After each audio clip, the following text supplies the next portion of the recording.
Hi, welcome back. I'm going to do a video in the car today because it's dark at home and the lighting was really poor. So I was really worried about the last video I did. It was kind of, the lighting was really strange. So I'm hoping I've got my camera settings sorted a little bit better.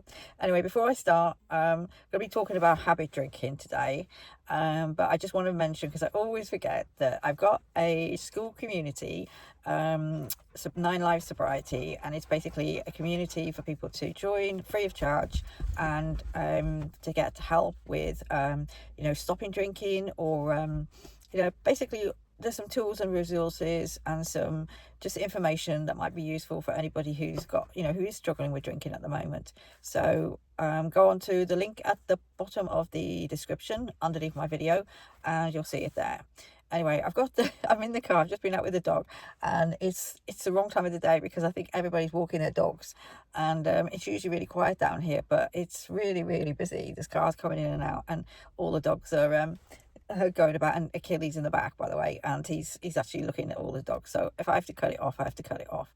Anyway, I just wanted to talk about habit drinking because I've been talking to a lot of people, and I've heard from different comments in my videos that people, they get used to drinking after work, which is something that I used to do, and I think that's where it really started. Was at the beginning, before I actually developed a problem.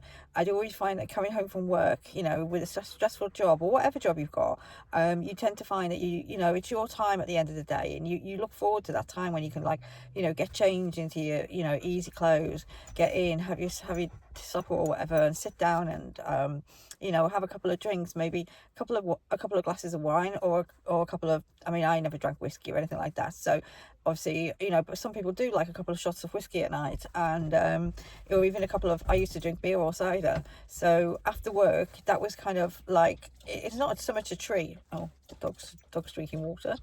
Yeah, it's not so much a treat. It was just, at the end of the day, it's almost like your comfort blanket. You've finished a hard day, you get home, you put your feet up, and you can relax for the evening, and you can wind down, and a couple of drinks at the start just seems, and is pretty innocent, really.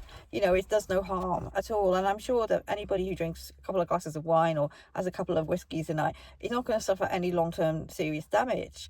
But it becomes a problem when, after a while, that starts to increase. For me, I had a set amount that I would just get when I get home from work. I would just, this is before I had the problem, just have a couple of beers or something, and it wasn't major, it wasn't an issue, but I used to look forward to it. But I could miss it if I had to. I could miss it. It wasn't a problem. It became a problem when I couldn't miss it. So now I'm saying that further along the line, say you're finding you're actually drinking a whole bottle of wine when you get home from work, and that you can't actually, you can't miss that. Or say at the weekends when you actually get up early, say, and you do a few little jobs, and then you think, oh, it's not even 5 o'clock yet, but you know what, I'm going to have my drinks for the day, kind of thing, for the evening, and it starts backing up earlier and earlier. And I think that's when it starts to become a problem. And I think a lot of people who are at that stage can quite happily just give it up if they really, if they suddenly realise what they're doing, and they realise that it is becoming a problem, and maybe, they are becoming a bit too dependent on it. They can just usually just stop and say, right, I'm just going to stop drinking alcohol, or I'm just going to stop drinking, regularly every single night, and maybe just choose 1 or 2 nights a week. So I think early on, that's not an issue. And I think a lot of problem, I'm not saying alcoholics, when I say alcoholics and problem drinkers, I think there is quite a distinct difference. I think problem drinkers just accidentally kind of fall into drinking too much, and just realise that they've got a problem, and they do something about it usually, and that it's not serious. I think alcoholics are something where, as a situation where they can't actually stop drinking, so that it becomes like so important that you can't miss that, whatever happens. So in other words, say, normally you're working, you come home from work and you have your few drinks, say you're going away for the weekend with family, or say you're on holiday or something, and you've got to actually plan and know where you're going to get your drinks from, when you're going to be able to get them, and where you're going to be able to drink them. And I think that's when it kind of crosses over. So I think there's probably a lot more categories actually, and each category isn't really, I think they all fall into one another. But problem drinkers, I think a lot of people just are problem drinkers and don't realise, that they're not actually alcoholic. They've just got into a habit of a bad habit of drinking too much on a regular basis. And often for those, they can quite easily just decide to excuse me, just decide to make a decision just to ease up on it or stop completely, and it's not a problem. But for those that have got the problem, when you start finding that you're literally having to plan when you're going to be able to get your drinks and where you're going to, and if you're in a different place or a different town or somebody else's house, how are you going to fit that in? And I think that's where I think more of the alcoholism kind of falls into. So yeah, but as I said, going back to myself, I used to drink quite often after work. I used to look forward to it, and I think I deserve, I worked very hard and I deserved it. And for me, it was like a comfort blanket. I could relax, and and it wasn't like I go out drinking to parties or things like that. Or if I did go out, I'd regularly go out. When I say I regularly go out, if I went out, I would regularly not drink when I was actually out, because I didn't actually like drinking around a lot of people, and I didn't like getting drunk. So at first, I never used to. I'd be more the driver, if anything, because I didn't like drinking, a lot with other people. But I liked drinking on my own, in my own space, my own home, when I was relaxed. But I would say the seriousness started, as I said, after my husband left me, and I'd had the kids, and it was when they went to bed early, and I would then start to just have my couple of drinks or something to start off with. And at first it was just that couple of drinks, and it was just that relaxation. But it kind of slowly, but quite, I would say it was slow, but it was also, it moved along from being like that for a little bit to all of a sudden being a lot more. And I don't really know when that change happened, but I think stress was an awful lot about a part of it. I think there was an awful lot of anger going on, and there was a lot of fighting, and a lot of I was really in a bad way mentally, and I was just literally, I felt as though I was hanging on for dear life to my life, literally. Everything was falling apart. I'd lost my husband. I was scared of losing my home. I was scared of losing my car and everything like that, all the material things, shall we say. So I was under a lot of pressure like that, and that's when it started to increase rapidly. And it did increase. Once it got quite bad, it got really bad. So I would say over the period of 4 years, 3 years, seriously, it was really bad. But it had become where, when I wasn't working, then I'd want to drink in the day, kind of thing. So I'd want to get all the chores done, everything, or if I had to go out in the morning so that I could drink earlier in the afternoon, if you know what I mean. So I think habit drinking, going back to just basic habits, people coming home from work, and if you work shifts as well, as I know, I did actually work. Did I work nights? Yeah, I worked nights for a very short period. And when I used to come home very early in the morning, I used to want to have my drink before I went to bed. So it was just a habit. Do you know what I mean? It was just a relaxation habit, and it didn't feel bad, and it didn't feel as though it was affecting my life, and it wasn't affecting other people, or particularly probably my health at the time. As I said, it was when it got further along the road, when it was, you were drinking more often, and you were drinking heavier.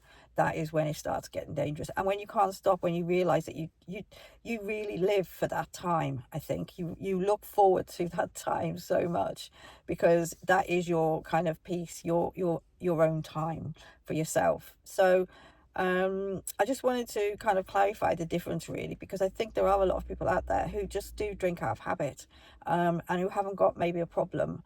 So if you are one of those, maybe just give yourself a little bit of a break, and maybe see if you can go a few nights without drinking after work, or drinking on a regular basis, and see how that goes, and just prove to yourself that it's not an issue.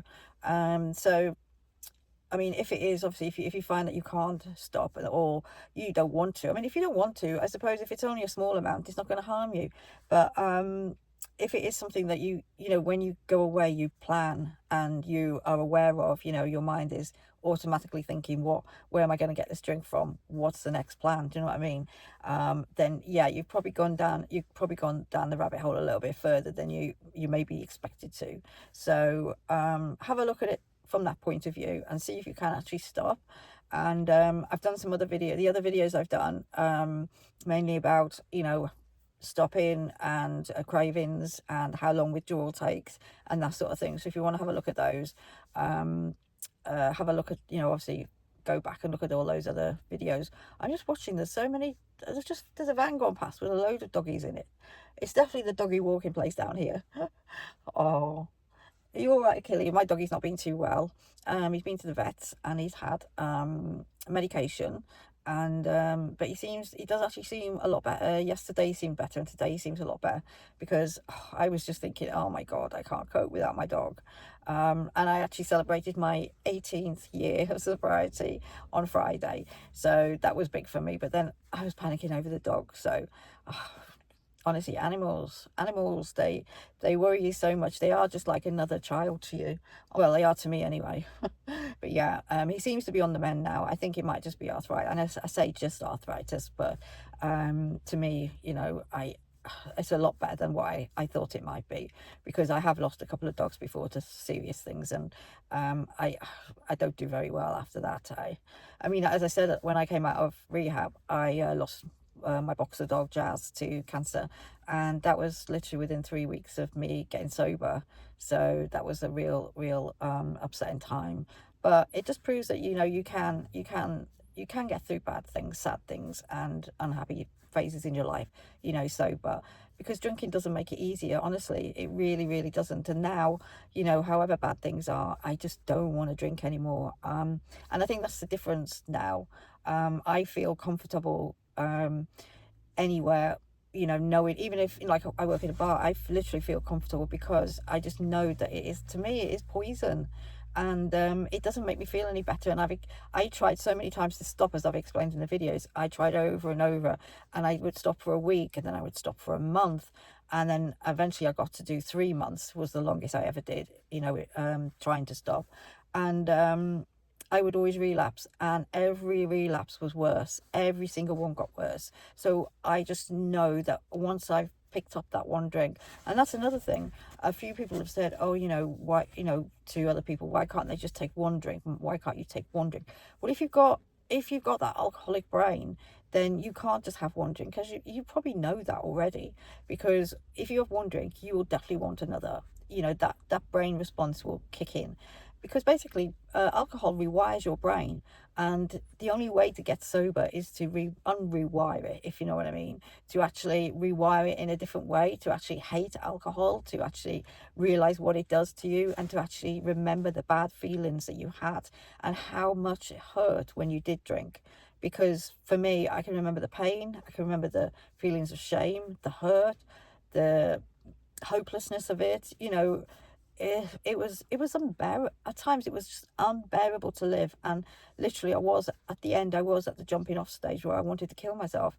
And you know, I don't want people to get to that stage, you know, and unfortunately a lot of people do end up that way, or they end up just dying from you know, the results of alcohol abuse, you know, on the body, you know, through liver disease and other issues like strokes and heart attacks and all sorts. Oh, there's such a cute, there's a lovely little doggy. Well, it's not little, it's big, and it's running around and they can't catch it, and Achille wants to go and play with it. Achille, you can't go and play with it. You're on rest at the moment. He's only having short walks at the moment because he's on rest. But yeah, that is a particularly cute dog. Looks like a pointer, but it's really nice. So yeah, back to alcohol. That's what we're talking about. Well, I remember again, I've got my schools community 9 Lives Sobriety in the description below the video, and that will help you, you know, to help you get sober, to stay sober, and it's got some resources there for you to use. And just to be part of a community, and you don't have to engage in it, you can just lurk in it. You could just it's somewhere where you can get help, because I know in the UK especially, we don't have, the NHS is really stretched at the moment. And even though I'm a psychotherapist myself, I've actually decided not to carry on working at the moment as a therapist, because I found that it was getting me mentally, it was getting me down. And this is just a choice I made a couple of years, not a couple of years ago, a year ago. And I haven't been working for about a year now. And I was going to start back up again. But to be honest, I want to focus more on just sobriety rather than general mental health, if you know what I mean. But the UK is in a really, really bad state. There are not enough rehabs. There are not enough free resources available to help people. If you go to A&E, you know, I mean, it's just not what it used to be. And you know, I just wanted to be able to provide something that you can actually access, and I'm at the other end. Do you know what I mean? You know, if you send me a DM, I can respond. I can, you know, give you an answer. I can give you some help and maybe put you on the right road. So have a look at that. Have a look at that group down below, as I said. And I am gonna get off back home now and get some supper. So yeah, just wanted to talk about that, talk about habits really. And for those of you that maybe haven't gone that far yet into true full-blown, you know, alcoholism, and maybe you just want to just give alcohol a little bit of a break and see what it's like being sober for a little while. So yeah, I will see you again in the next one. Take care.